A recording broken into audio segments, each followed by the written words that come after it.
Y'all like my book stuff, so let's do book stuff. This is the 25-ish best books of 2022 that I read. I was going to do one of these last year, but then I got depressed. These are the books I read this year. I read slow, so my list is about 25, which is pretty average for me, so yeah, we're just going to go ahead and talk about them. But first, if we're going to do a booktube video, we need tea and candles.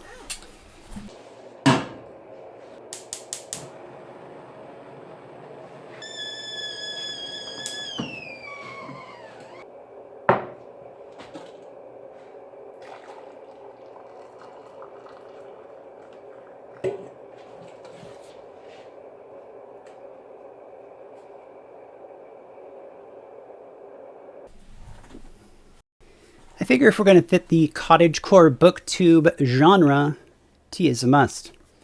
I got my candles at the dollar store because I blew my budget on that new jeans video.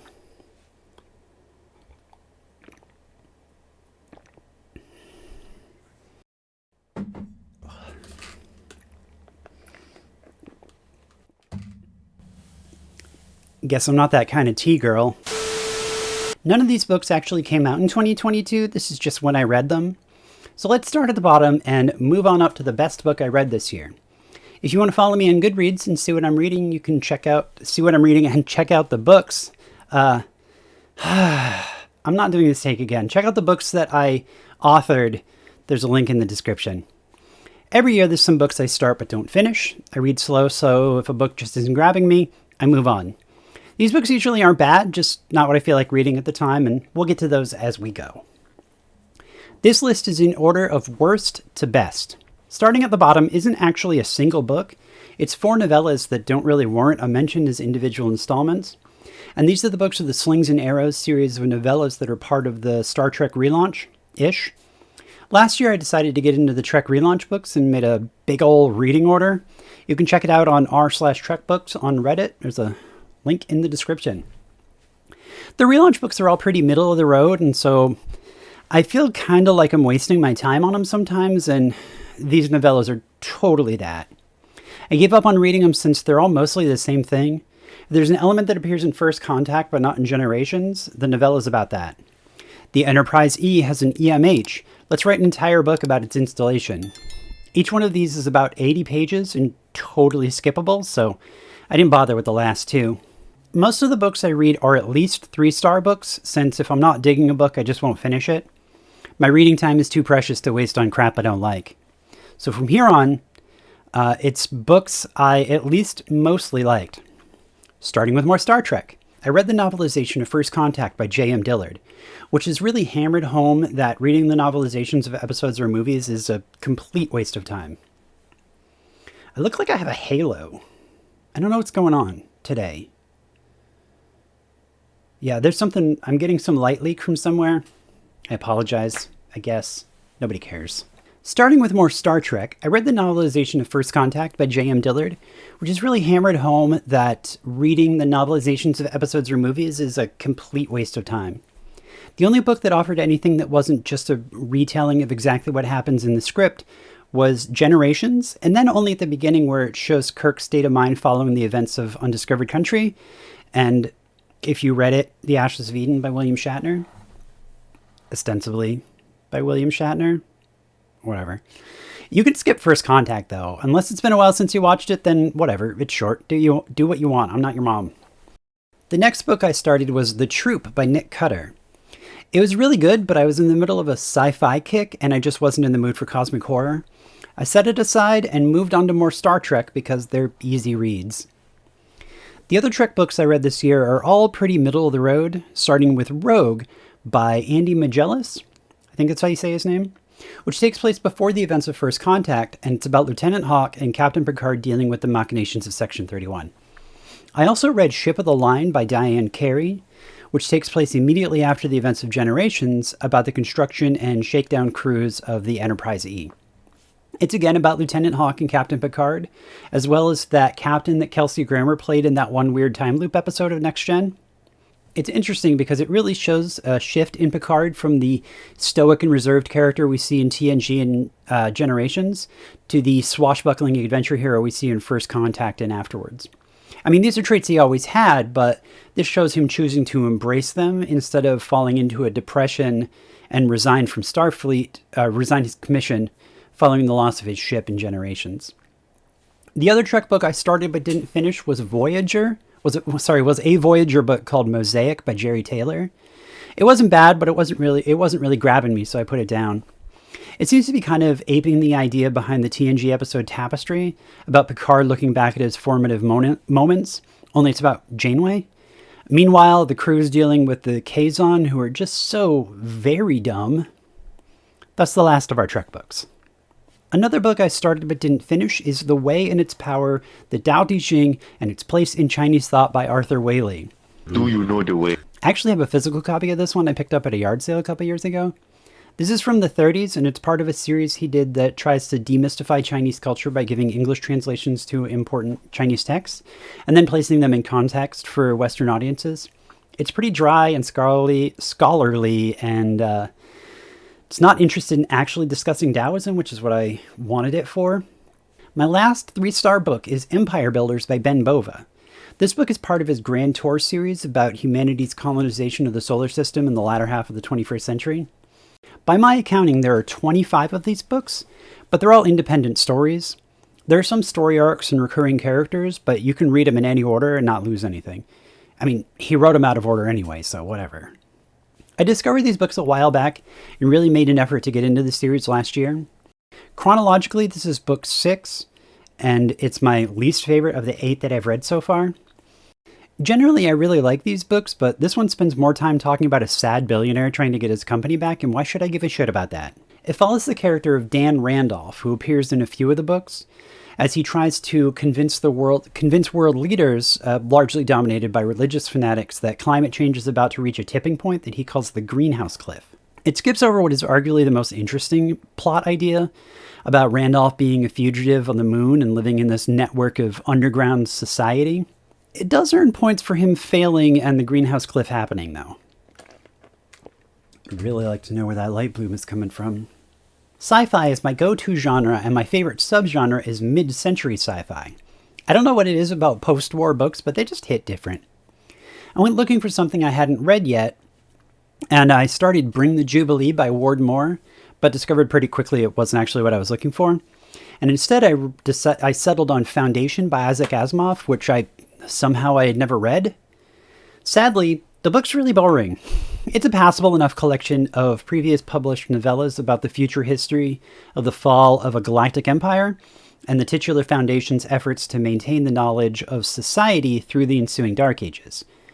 However, the book only tells the first part of that story, and to know the rest, I'll have to read the following books, Foundation and Empire and Second Foundation, which I have no intention of doing.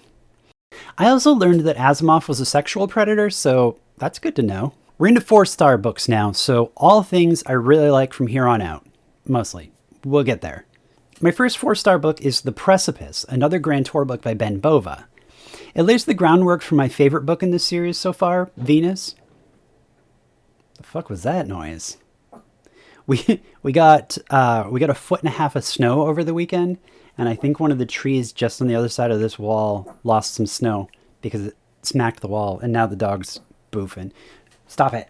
My first 4-star book is The Precipice, another Grand Tour book by Ben Bova. It lays the groundwork for my favorite book in this series so far, Venus. It's about the development of a fusion reactor, which recently and excitedly is in real-world news, and using it to power a ship. Then Randolph and others use that ship to stake some claims on asteroids in the asteroid belt and begin the industrialization of the area. It's interesting also to see the climate change really starting to take its toll on the planet following the events of the previous book. The rest of my 4-star books are, interestingly, all by Stephen King. King's one of my favorite authors, and with a couple of exceptions, always top tier. Speaking of tiers, I did a ranking of all of his books, which you can check out right here.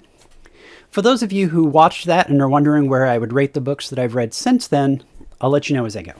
Lowest of the books I read was, sadly, The Outsider. This was advertised as a Holly Gibney book, who I adore as a character, and I was really interested to see how she was moving on after Bill Hodges' death. Spoilers. However, the book reads more like 2 books, with only the second half actually being about Holly. The first half is this interesting Agatha Christie-style murder. Really? The first half is an interesting Agatha Christie-style murder mystery about a man who's been accused of the rape and murder of a small boy, but the man has a solid alibi. He was like half a state away. However, his committing of the murder was corroborated by a number of eyewitnesses, fingerprints, and DNA. The story follows the police detective attempting to unravel the mystery of how the man was in two places at once. The book never really delivers on this setup, though. Instead, it shifts gears by revealing that it was this shape-shifting monster all along, which completely undercuts the mystery that's established in the first half and offers no real resolution. This is where Holly finally shows up, and it's about her leading the hunt to find and destroy the monster. The latter half is a good book, but the lack of follow-through from the first half is a real letdown. B tier. If this book had been one or the other, it would have ranked a lot higher. Next up, we have The Institute. Next up, we have The Institute. I discussed my thoughts in the King video, but let me recap. It's mostly a great book robbed by a clumsy and unnecessary first few chapters. Top 10 time! Numbers 10 and 9 are Finders Keepers and End of Watch. I talked about both of those already. They're also Bill Hodges and Holly Gibney books. Finders Keepers is about a murderer just released from jail who goes to find money that he stashed before he was arrested, but the money has actually been dug up by a local kid, and the two kind of play this cat and mouse game as Hodges and Gibney get involved.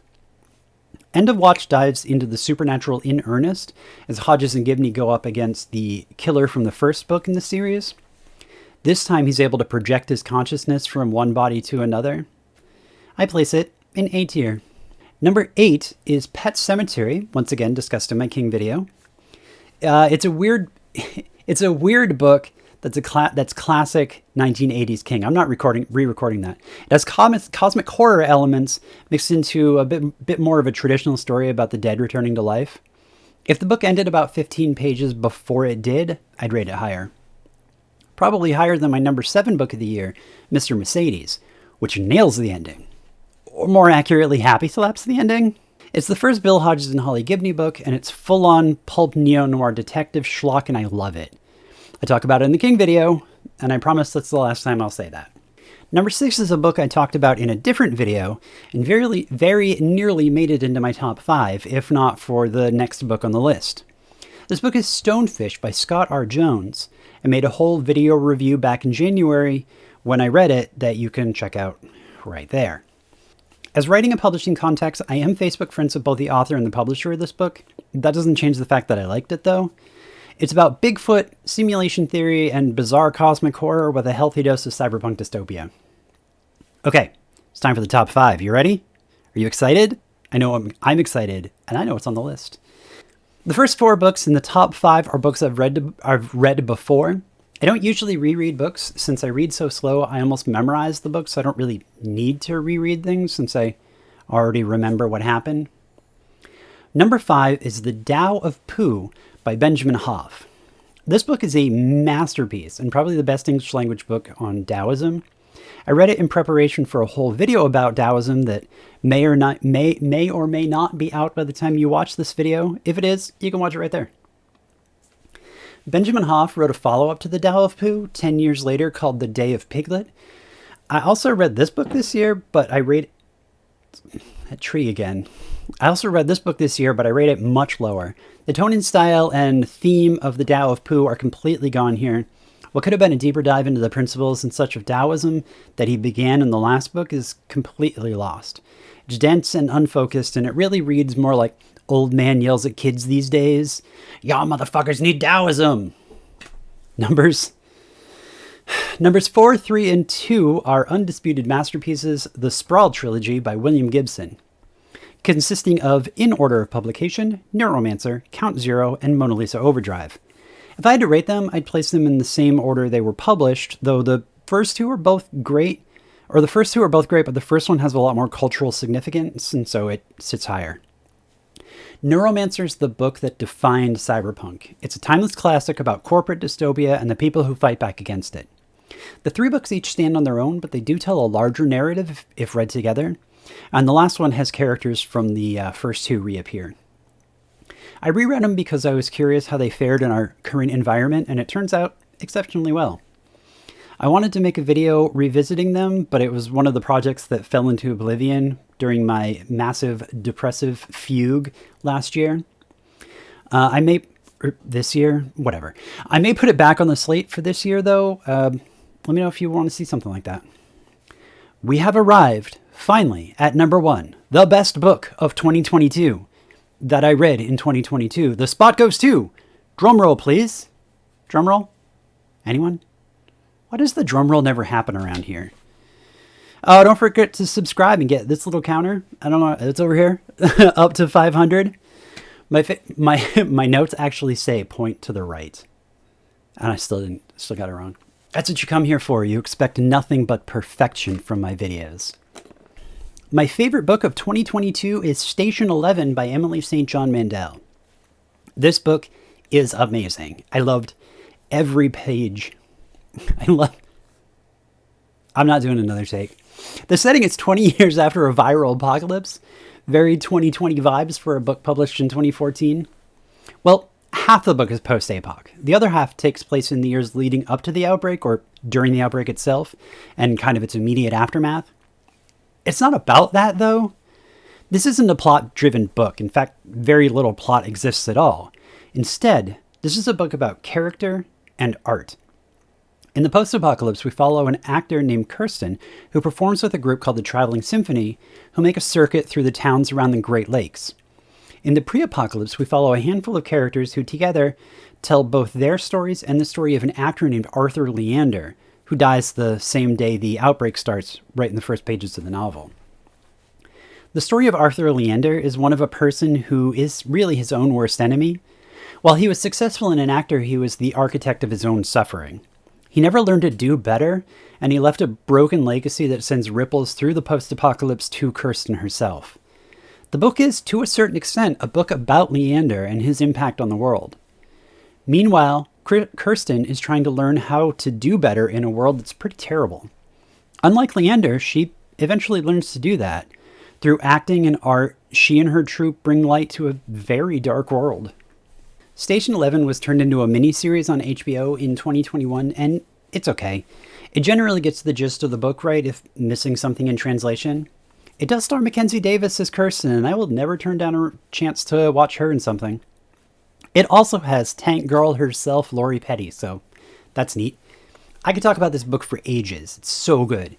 But this isn't an essay on Station 11. Go read it yourself. Interestingly, it's somehow actually better than Canticle for Leibowitz.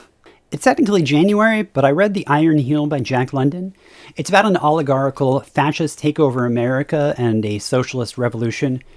Very prescient for, well, look outside. It's okay. I know this technically makes it a 2023 book, but whatever. Consider it a sneak peek on next year's top 25. Also, check out that tiered list of King books I keep talking about. A lot of people really liked it. Thanks for being my friend. Bye!